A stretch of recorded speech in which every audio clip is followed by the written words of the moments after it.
Hey guys, it's Connor, and here we go again. It never stops. It's about 9 p.m. Eastern Time, and according to reports from The Verge, Wall Street Journal, and others, there is a report that Sam Altman is considering coming back to OpenAI. Of course, according to The Verge, he's ambivalent about coming back and would want significant governance changes. Guys, may we all be so lucky to be in a position where we get fired and then we say, you know what?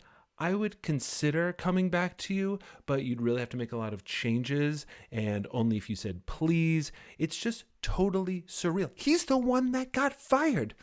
But here's the wording. According to The Verge, OpenAI's board is in talks to bring Sam Altman back to his former role as CEO.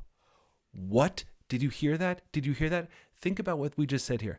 The board is in talks. The board, people, means 4 people. This isn't some big, invisible, behind-the-scenes Wizard of Oz board. This is 4 people, and we know who they are. They're Ilya Sutskever, they're Adam D'Angelo, Tasha McCauley, and Helen Toner, right? So what do those conversations even look like behind the scenes? So if the board, if those 4 people that fired him when nobody else knew is now thinking of bringing him back, I can't even imagine the pressure being exerted upon those 4 individuals. So you know what that means. This is all coming down to one thing: money, right? But here's the thing, not in the way that you think, because here's the thing. Knowing everything that we kind of do about Sam Altman, and he's pretty open about this, he actually genuinely does not really seem to care, he's not driven by money, it seems like, at this point in his career. He's made a ton of money, but the money, like the money out there, is putting the pressure on here because there is billions of dollars at stake here. Think about it. Microsoft alone invested about $13 billion because clearly OpenAI is this phenomenal value proposition. And with Altman kicked out, that investment by one of the world's biggest companies is tanking like an NFT. And Microsoft was given no heads up. They were completely all in. Of course they want him back. Of course Satya wants him back. Now, other investors, Thrive Capital, Sequoia, other investors like that have invested heavily. Their investments are tanking at the moment. And here's this Forbes report. So according to Forbes, at least one firm, Sequoia, was independently in contact with Microsoft to encourage it to work to restore Altman and Greg Brockman. Yeah, no kidding. According to a source close to the firm would support Altman whichever option he chose, the source added. I wonder if that was just put in like, in case, Sam, in case you're listening, whatever you want to do is totally cool. But here's the problem with that. The thing is, for these firms, it is not enough just to follow Sam Altman to this new venture, which could take months to get off the ground, right? And consider that months in this AI world, this generative AI world, months ago, there was no ChatGPT 3.5. This is like decades in the AI world. In months, we may all be riding robot dogs to work. So that brings us back to the money. Now, again, we may argue that Sam Altman isn't primarily driven by money. And again, we may be right. But is he driven? This is the question. Is he driven by keeping the talent around him and keeping that talent happy? And that, my friends, is where the money comes in. So hear me out here for a second.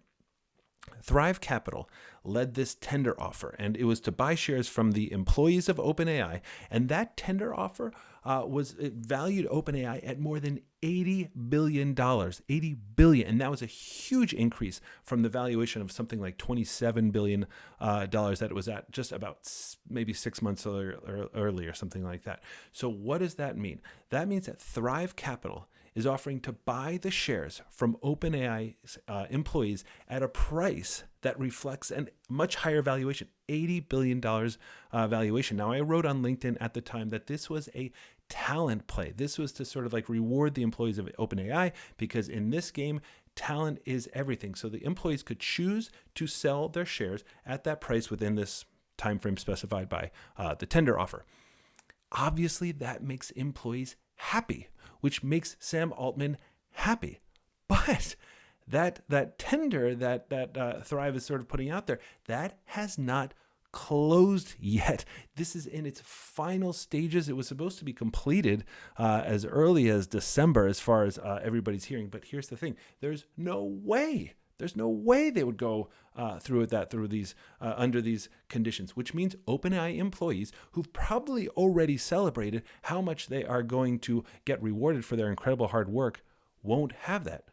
So here's the question we come back to. Maybe Sam Altman isn't driven by money, but is he driven about caring for the people who do care about money? Meanwhile, we're thinking about, or in other words, like his teammates, his friends, the people who he built this incredible thing with. Now, here's the thing, right? Sam is the one who got fired. He does not owe anybody anything. And he actually seems to be fairly gracious. That may just be a fairly political thing, aside from maybe a few snarky tweets and stuff like that. But nevertheless, there is going to be a tremendous amount of pressure here on Sam Altman, on Greg Brockman, and mostly on those 4 people in the board to say, Sam, please come back. We made a mistake. Sam Altman's not going to have any trouble raising money out there. There's going to be VCs lined up at the door, but we're going to find out if he's willing to go back there to protect the investments of his partners and his broader team, and also just to protect all the things that he has built. Otherwise, I really believe everyone is going to lose if he doesn't go back. There's just a few people that need to make this decision, a handful. You could fit them in a canoe, and here they all are with the power at their fingertips to change all this. I'm praying that happens. Stay tuned.